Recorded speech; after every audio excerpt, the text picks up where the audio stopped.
16 सोमवार व्रत की विधि एवं नियम। सोमवार का व्रत चैत्र, वैशाख, श्रावण, मार्गशीर्ष, कार्तिक मास में प्रारंभ किया जाता है। साधारणतः श्रावण मास में सोमवार व्रत का विशेष लाभ है। उसी दिन व्रत प्रारंभ करना चाहिए। व्रत करने वाले भक्तगण को चाहिए कि प्रातः काल काले तिल का तेल लगाकर स्नान करें, श्वेत वस्त्र पहनकर मृग चर्म या कुश के आसन पर बैठें, सामने शंकर भगवान की मूर्ति साथ में वने यंत्र को पात्र पर खुदवाकर सामने रखें, चंदन, अक्षत, सफेद फूल, धूप, दीप, भांग तथा काली मिर्च आदि से पूजा अर्चना करें। शिव जी का ध्यान करते हुए निम्न मंत्र समर्पण करें। कर्पूर गौरं करुणावतारं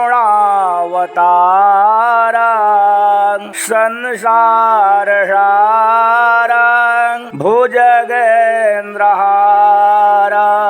सदा वसन्तं हृदयारविन्दे भवं भवानी सहितं नमामि। इसके बाद कथा का पाठ करें। पाठ के अंत में रुद्राक्ष की माला से ओम नमः शिवाय का 108 बार जाप करें। अंत में शंकर भगवान की आरती करें। इस प्रकार शिव पार्वती की पूजा अर्चना करनी चाहिए। 16 सोमवार का व्रत के बाद व्रत का उद्यापन करना चाहिए। उद्यापन करने से व्रत की पूर्णता होती है। शक्ति और सामर्थ्य के अनुसार स्वर्ण, रजत, ताम्र की शिव पार्वती की मूर्ति बनावें और जल से भरा हुआ कलश स्थापित, चंदन, अक्षत, यज्ञोपवीत, धूप, दीप, नैवेद्य एवं विविध प्रकार की सामग्रियों से शिव पार्वती की पूजा अर्चना करें। पूजन के पश्चात हवन करें। अंत में ब्राह्मण को भोजन करावें, यथाशक्ति दान दें तथा यह मंत्र पढ़ें। धनैवार जगता माता नित्यं विष्णु पदे स्थिता त्वास्तत्व मया दत्ता प्रियतां मे सदा शिवा। 16 सोमवार व्रत की कथा। एक समय श्री महादेव जी पार्वती जी के साथ भ्रमण करते हुए मृतलोक में अमरावती नगरी में आए। वहाँ के राजा ने सुंदर शिव जी का मंदिर बनवाया। शंकर जी वहाँ ठहरने लगे। एक दिन पार्वती जी शिव जी से बोली कि हे नाथ, आओ चौसर खेलें। खेल आरंभ हुआ। उसी समय पुजारी जी पूजा करने आए। पार्वती ने पूछा, पुजारी जी बताइए जीत किसकी होगी? वह बोले शंकर जी की। और अंत में पार्वती जी की हुई। पार्वती ने मिथ्या भाषण के कारण पुजारी जी को कोढ़ी होने का श्राप दिया। पुजारी जी कोढ़ी हो गए। कुछ काल बाद अप्सराएं पूजन के लिए आई। पुजारी जी से कोढ़ी होने का कारण पूछा। पुजारी जी ने सब बात बतला दी। अप्सराएं बोली, पुजारी जी तुम 16 सोमवार का व्रत करो, महादेव जी तुम्हारा कष्ट दूर करेंगे। पुजारी जी ने उत्सुकता से व्रत की विधि पूछी। अप्सरा बोली, सोमवार को व्रत करो, संध्योपासनोपरांत आधा सेर गेहूं के आटे के 3 भाग बनावें और घी, गुड़, दीप, नैवेद्य, बेलपत्रादि से पूजन करें। बाद में एक अर्पण कर शेष 2 अंग प्रसादी समझकर वितरित कर प्रसाद। इस विधि से 16 सोमवार व्रत 17वें सोमवार को पान, पाव सेर गेहूं के आटे की वाटी का चूरमा बनाकर भोग लगाकर बांट दें। फिर सकुटुंब प्रसाद ग्रहण करें। ऐसा करने से शिव जी तुम्हारे मनोरथ को पूर्ण करेंगे। यह कहकर अप्सराएं स्वर्ग को चली गई। पुजारी जी यथा विधि व्रत कर रोग मुक्त हुए और पूजन करने लगे। कुछ दिन बाद शंकर पार्वती पुनः आए। पुजारी को कुशल पूर्वक देखकर पार्वती जी ने रोग मुक्ति का कारण पूछा। पुजारी के कथनानुसार पार्वती ने व्रत किया। फलस्वरूप अप्रसन्न कार्तिकेय जी माता के आज्ञाकारी हुए। कार्तिकेय जी ने भी पार्वती से पूछा कि क्या कारण है कि मेरा मन आपके चरणों में लगा। पार्वती ने यही व्रत बतलाया। कार्तिकेय जी ने भी व्रत किया, फलस्वरूप पिछड़ा हुआ मित्र मिला, उसने भी कारण पूछा। बताने पर विवाह की इच्छा से यथा विधि व्रत किया। वह विदेश गया, वहाँ राजा की कन्या का स्वयंवर था। राजा का प्रण था कि हथिनी जिसको माला पहनाएगी उसी के साथ पुत्री का विवाह होगा। यह ब्राह्मण भी स्वयंवर देखने की इच्छा से एक ओर जा बैठा। हथिनी ने माला इसी पंडित को पहनाई, धूमधाम से विवाह हुआ। तत्पश्चात दोनों सुख से रहने लगे। एक दिन राजकन्या ने पूछा, नाथ आपने कौन सा पुण्य किया जिससे राजकुमारों को छोड़ हथिनी ने आपका वर्ण किया? ब्राह्मण ने 16 सोमवार का व्रत सविधि बतलाया। राजकन्या ने सतपुत्र प्राप्ति के लिए व्रत किया और सर्वगुण संपन्न पुत्र प्राप्त किया। और बड़ा होने पर पुत्र ने पूछा, माताजी किस पुण्य से मेरी प्राप्ति आपको? राजकन्या ने सविधि 16 सोमवार व्रत बतलाया। पुत्र राज्य की कामना से व्रत करने लगा। उसी समय राजा के दूतों ने आकर उसको राजकन्या के लिए वरण किया। आनंद से विवाह संपन्न हुआ।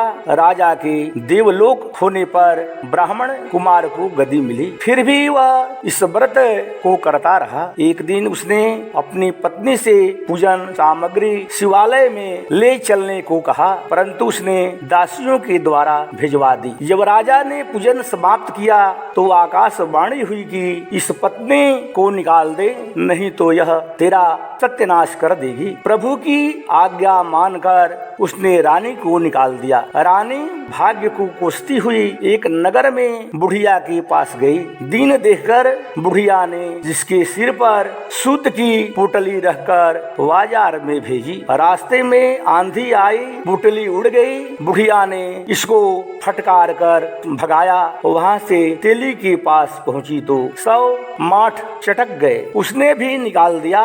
पानी पीने नदी पर पहुँची तो नदी सूख गई। सरोवर में पहुँची तो हाथ स्पर्श होते ही जल में कीड़े पड़ गए। उसी जल को पीकर आराम करने के लिए जिस पेड़ के नीचे जाती वही सूख जाता।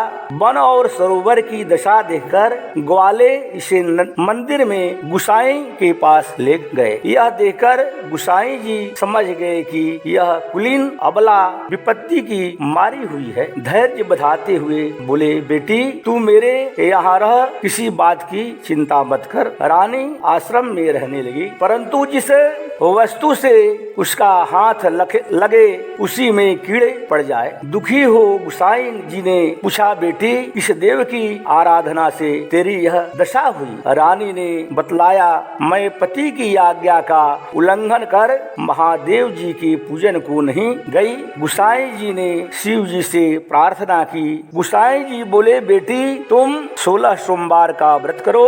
रानी ने सविधि व्रत पूर्ण किया। व्रत के प्रभाव से राजा को रानी याद आई और दूतों को उसकी खोज करने के लिए भेजा। आश्रम में रानी को देखकर दूतों ने आकर राजा को रानी का पता बतलाया। राजा ने जाकर गुसाई जी से पूछा, महाराज यह मेरी पत्नी है। शिव जी के रुष्ट होने से मैंने इसका परित्याग किया। अब शिव जी की कृपा से इसे लेने आया हूँ, कृपया इसे जाने की आज्ञा दे। गुसाई जी ने आज्ञा दे दी। राजा रानी नगर में आए। नगर वासियों ने नगर सजाया, बाजे बजने लगे, मंगलाचार हुआ। शिव जी की कृपा से प्रतिवर्ष 16 सोमवार व्रत को कर रानी के साथ आनंद के साथ रहने लगे। अंत में शिवलोक को प्राप्त हुए। इसी प्रकार जो मनुष्य भक्ति सहित और विधि पूर्वक 16 सोमवार व्रत को करता है और कथा सुनता है, उसकी सब मनोकामनाएं पूर्ण होती है। अंत में शिवलोक को प्राप्त होता है। बोलो शंकर जी महाराज की जय, पार्वती मैया की जय। सोमवार व्रत कथा। एक साहूकार बहुत ही धनवान था। उसको धन आदि में किसी प्रकार की कोई कमी नहीं थी, परंतु पुत्र न होने के कारण वह अत्यंत दुखित रहता था। वह इसी चिंता में रात दिन रहता था और पूजन किया करता था। सायं काल को शिव जी के मंदिर में जाकर दीपक जलाया करता था। उसके इस भक्ति भाव को देखकर एक समय श्री पार्वती जी ने शिव जी महाराज से कहा कि हे महाराज, यह साहूकार आपका अत्यंत प्रिय भक्त है और सदैव आपका व्रत और पूजन बड़ी श्रद्धा से करता है, अतः इसकी मनोकामना पूर्ण करनी चाहिए। शिव जी ने कहा कि हे पार्वती जी, यह संसार कर्म क्षेत्र है। जैसे किसान खेत में जैसा बीज बोता है वैसा ही फल काटता है, उसी तरह इस संसार में जो जैसा कर्म करते हैं वैसा ही फल भोगते हैं। पार्वती जी ने अत्यंत आग्रह से कहा कि महाराज, जब यह आपका ऐसा भक्त है और यदि इसको किसी प्रकार का कोई दुख है तो उसको अवश्य दूर करना चाहिए, क्योंकि आप तो सदैव कृपालु हैं, दयालु हैं, अपने भक्तों पर दया करते हैं, उनको दुखों को दूर करते हैं। यदि आप ऐसा नहीं करेंगे तो मनुष्य क्यों आपकी सेवा व्रत पूजन करेंगे। पार्वती जी का ऐसा आग्रह देखकर शिव जी महाराज प्रसन्न हो कहने लगे, हे पार्वती, इसको कोई पुत्र नहीं है, इसी पुत्र चिंता से यह अति दुखित रहता है। इसके भाग्य में पुत्र न होने पर भी मैं इसको पुत्र की प्राप्ति का वरदान देता हूँ, परंतु वह केवल 12 वर्ष तक ही जीवित रहेगा। इसके पश्चात वह मृत्यु को प्राप्त होगा। इससे अधिक मैं और कुछ इसके लिए नहीं कर सकता। यह सब बात साहूकार सुन रहा था, जिससे उसको न कुछ प्रसन्नता हुई और न दुख हुआ। वह पूर्ववत वैसे ही शिव जी महाराज का सोमवार का व्रत और पूजन करता रहा। कुछ काल व्यतीत हो जाने पर साहूकार की स्त्री गर्भवती हुई और 10वें महीने उसके गर्भ से अति सुंदर पुत्र की प्राप्ति हुई। साहूकार के घर में बहुत खुशी मनाई गई, परंतु साहूकार ने उसकी केवल 12 वर्ष की आयु जानकर कोई अधिक प्रसन्नता प्रकट नहीं की और न किसी को भेद बताया। जब वह 11 साल का हो गया तो उस बालक की माता ने उसके पिता से उसके विवाह के लिए कहा, परंतु वह साहूकार कहने लगा, मैं अभी इसका विवाह नहीं करूंगा, काशी जी पढ़ने के लिए भेजूंगा। फिर उस साहूकार ने अपने साले अर्थात बालक के मामा को बुलाकर उसको बहुत सा धन देकर कहा, तुम इस बालक को काशी जी पढ़ने के लिए ले जाओ और रास्ते में जिस जगह भी जाओ वहाँ यज्ञ करते, दान देते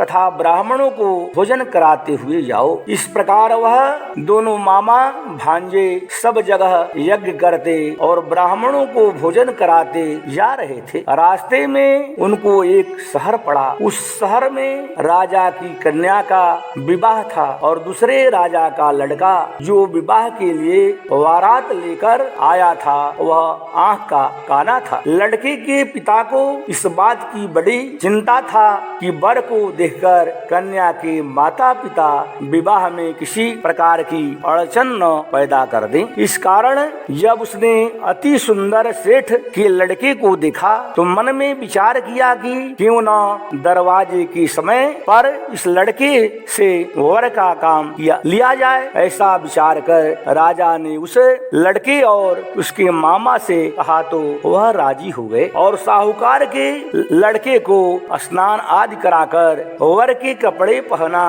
कर तथा घोड़े पर चढ़ा कर दरवाजे पर ले आए और बड़ी शांति से सब कार्य हो गया। अब वर के पिता ने सोचा यदि विवाह कार्य भी इसी लड़के से करा दिया जाए तो क्या बुराई है। ऐसा विचार कर और उसके मामा से कहा यदि आप फेरों और कन्यादान का काम करा दे तो बड़ी कृपा होगी और हम सबके बदले में बहुत कुछ धन देंगे। उन्होंने स्वीकार कर लिया और विवाह कार्य बहुत अच्छी तरह से संपन्न हो गया। परंतु जिस समय लड़का जाने लगा तो राजकुमारी की सुंदरी के पल्ले पर लिख दिया कि तेरा विवाह तो मेरे साथ हुआ परंतु जिस कुमार के साथ तुमको भेजेंगे वह एक आंख का काना है और मैं भी काशी जी पढ़ने जा रहा हूँ। उस राजकुमारी ने जब अपनी चुंदरी पर ऐसा लिखा पाया तो उसने राजकुमार के साथ जाने से इनकार कर दिया और कहा कि यह मेरा पति नहीं है, मेरा विवाह इसके साथ नहीं हुआ, वह तो काशी जी पढ़ने गया है। कुमारी के माता पिता ने अपनी कन्या को विदा नहीं किया और बारात वापस चली गई। उधर सेठ का लड़का और उसका मामा काशी पहुंच गए। वहां जाकर उन्होंने यज्ञ करना और लड़के ने पढ़ना शुरू कर दिया। जब लड़के की आयु 12 साल की हो गई तब एक दिन उन्होंने यज्ञ रचा रखा था। उस लड़के ने अपने मामा से कहा, मामा जी आज मेरी तबीयत कुछ ठीक नहीं है। मामा ने कहा कि अंदर जाकर सो जाओ। लड़का अंदर जाकर सो गया और थोड़ी देर में उसके प्राण निकल गए। जब मामा ने आकर देखा कि वह तो मुर्दा पड़ा है तो सबको बड़ा दुख हुआ और उसने सोचा कि मैं कभी अभी रोना पिटना मचा दूंगा तो यज्ञ का कार्य अधूरा रह जाएगा। अतः उसने जल्दी से यज्ञ का कार्य पूरा समाप्त कर ब्राह्मणों के घर जाने के पश्चात रोना पिटना आरंभ कर दिया। संयोगवश उस समय शिव जी महाराज और पार्वती जी उधर से जा रहे थे। जब उन्होंने जोर जोर से रोने पिटने की आवाज सुनी तो पार्वती जी शिव जी की को आग्रह करके उसके पास ले गई और सुंदर लड़के को मरा देखकर कहने लगी कि महाराज यह तो उसी सेठ का लड़का है जो आपके वरदान से हुआ था। शिव जी ने कहा कि पार्वती जी इसकी आयु इतनी ही थी सो भोग चुका।